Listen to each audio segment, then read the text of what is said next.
Hello प्यारे बच्चों, तो फिर कैसे हैं आप सब। आशा करता हूँ बढ़िया होगे, स्वस्थ होगे, घर पर होगे और अपने अपने माता पिता का ध्यान रख रहे होगे।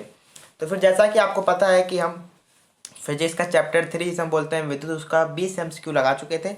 और आज की क्लास में हम जो फिजिक्स का चैप्टर नंबर 4 है, विद्युत धारा का चुंबकीय प्रवाह, उसका चैप्टर 4 जो है, इसके 20 MCQ आज लगाने वाले हैं, जो कि बहुत ही ज़्यादा इंपॉर्टेंट है, जो पेपर में बहुत ज़्यादा पूछता है। तो फिर चलिए शुरू करते हैं आज की क्लास को। तो पहला सवाल आपसे क्या बोल रहा है कि ऐसे पदार्थ जो चुंबक की तरफ आकर्षित नहीं होते कहलाते हैं।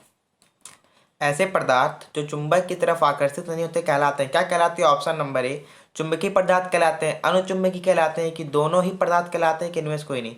आप लोग जब चुंबक लेके चिपकाते थे ना, तो जो पदार्थ चुंबक की ओर नहीं चिपकते उसको क्या कहते थे? कि अनुचुंबकीय। ध्यान करो, चुंबकीय चुंबक की ओर आ जाए, अनुचुंबकीय चुंबक की ओर ना आए। तो इसका सही ऑप्शन क्या होगा? Option number B is the right answer. और जो वस्तु चुंबक की ओर आकर्षित नहीं होगी उसे क्या कहेंगे? अनुचुंबकीय प्रकार, अनुचुंबकीय पदार्थ कहते हैं। प्रश्न नंबर दूसरा, चुंबक के बाहर चुंबकीय क्षेत्र रेखाओं की दिशा होती है। मतलब चुंबक के बाहर जो होता है चुंबकीय क्षेत्र रेखाओं की दिशा कैसे? तो मान लीजिए, जैसे मान लीजिए मेरे पास एक चुंबक है, ओ रुक जाओ रुक जाओ,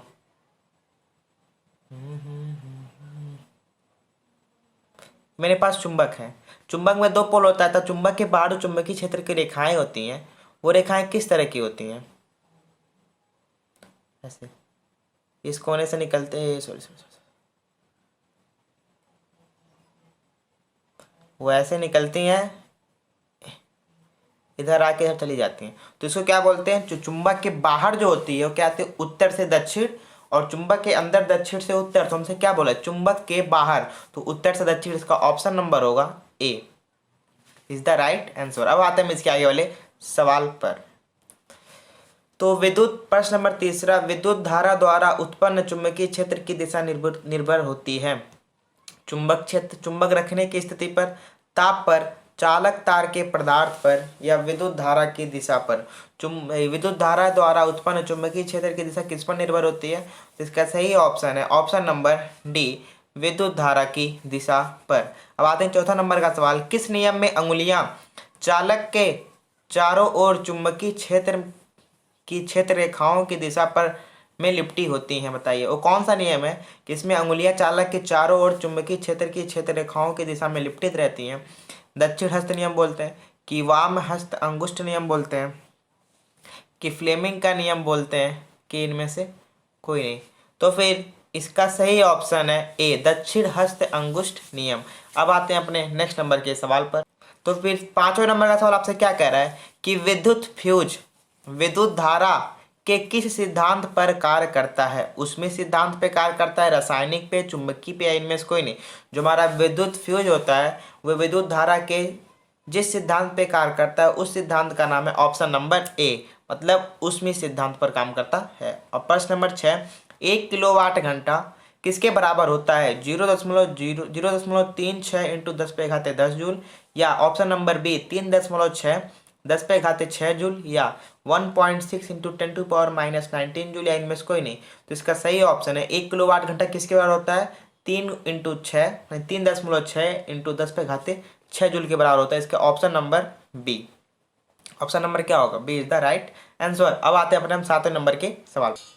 सातवें नंबर का सवाल क्या कह रहा है कि विद्युत घंटी किस प्रभाव पर कार्य करती है? बताइए कि जो हमारी विद्युत घंटी होती, चलिए, किस प्रभाव पे कार्य करती है? ऊष्मीय प्रभाव पे, रासायनिक प्रभाव पे, चुंबकीय प्रभाव पे, या इनमें से कोई भी नहीं?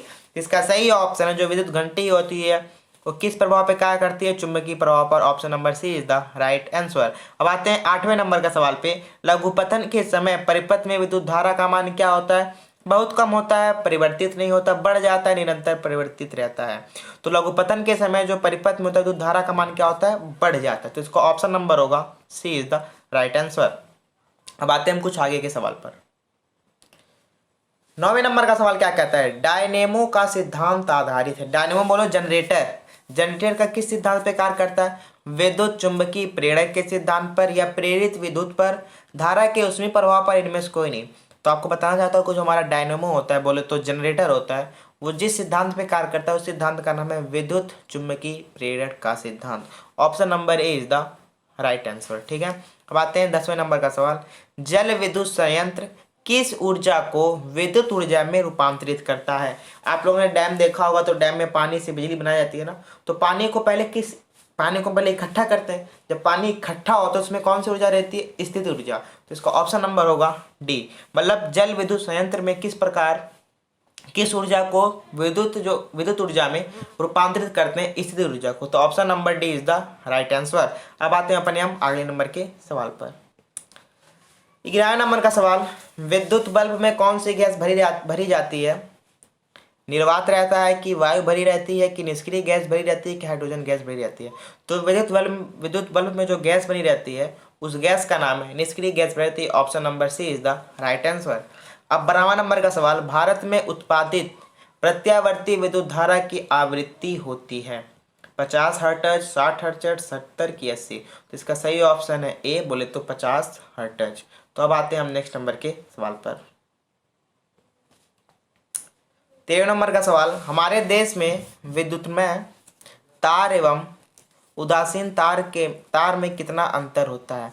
मतलब विद्युतमय तार और उदासीन तार के बीच में कितने विभवांतर का अंतर होता है। 100 वोल्ट, 220 वोल्ट, 2208 वोल्ट या 240 वोल्ट। तो इसका सही ऑप्शन है 100 वोल्ट का अंतर होता है। तो आते हैं 14 नंबर का सवाल में, विद्युतमय तार किस रंग का होता है। मतलब जिस तार में करंट जाता है उस तार किस रंग का होता है, हरा, लाल, काला, पीला। तो इसका सही ऑप्शन है ऑप्शन नंबर बी, मतलब लाल रंग का होता है। तो आते हैं हम इसके आगे नंबर के सवाल पर। क्या सवाल है कि 15वां सवाल है, घरेलू परिपथ में विद्युत में उदासीन तार का रंग होता है। मतलब उदासीन तार किस रंग का होता है बताइए। उदासीन तार को हम किस रंग से रिप्रेजेंट करते हैं। तो इसका सही ऑप्शन है ऑप्शन नंबर सी, बोले तो काला रंग। अब आते हैं अपने 16वें नंबर के सवाल। फिर 16वें नंबर का सवाल क्या कहता है कि चुंबकीय क्षेत्र का एसआई मात्रक होता है वेबर, टेस्ला, फैराडे, इनमें से कोई नहीं। तो चुंबकीय क्षेत्र का एसआई मात्रक होता है टेस्ला।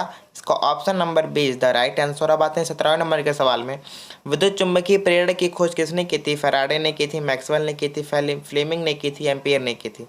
तो विद्युत चुंबकीय प्रेरण के सिद्धांत की खोज किसने की थी, हमारे फैराडे साहब। ऑप्शन नंबर ए इसका राइट से आंसर। अब आते हैं अपने हम 18वें नंबर के सवाल पर। नंबर का सवाल क्या करा, निम्नलिखित पदार्थों में कौन चुंबकीय पदार्थ नहीं है।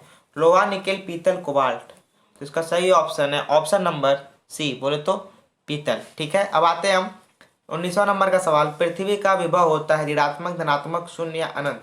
जो पृथ्वी होता है उसका विभव क्या होता है, शून्य। Option number C is the right answer. अब आते हैं इसके आगे वाले सवाल। 20वां नंबर का सवाल, विद्युत मोटर को चलाया जाता है प्रत्यावर्ती धारा पे कि दिष्ट धारा पे कि दोनों में के इनमें से कोई भी नहीं।